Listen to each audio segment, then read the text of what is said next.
En matière immobilière, les propriétaires confondent souvent deux démarches pourtant bien différentes, le document d'arpentage et le procès-verbal de bornage. Une récente réponse ministérielle, publiée au Journal officiel le 9 septembre 2025, est venue clarifier cette question. Le PV de bornage n'est pas une condition préalable à l'établissement d'un document d'arpentage.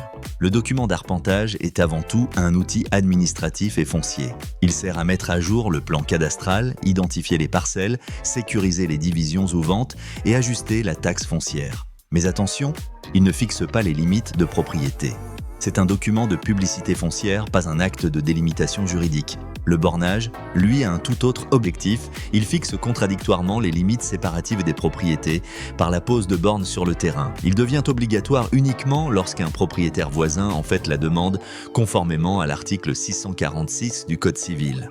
En l'absence de litige ou de demande expresse, aucun bornage n'est imposé. Le décret du 30 avril 1955 et le formulaire numéro 6463N-SD précisent que le PV de bornage n'intervient que sur demande expresse et qu'il n'existe aucune obligation automatique d'associer un bornage à un arpentage. La réponse ministérielle confirme donc, le document d'arpentage peut être établi sans procès verbal de bornage, sauf si un différend oppose les voisins. Cette distinction a des implications concrètes. Les propriétaires qui souhaitent diviser un terrain ou vendre une parcelle n'ont pas à supporter systématiquement le coût d'un bornage. Le recours à un PV de bornage ne devient nécessaire qu'en cas de contestation des limites. En conclusion, le document d'arpentage et le bornage sont deux outils complémentaires mais distincts. Le premier relève de la publicité foncière, le second de la délimitation des propriétés. La réponse ministérielle du 9 septembre 2025 vient simplifier la vie des propriétaires. Un arpentage peut être réalisé sans PV de bornage,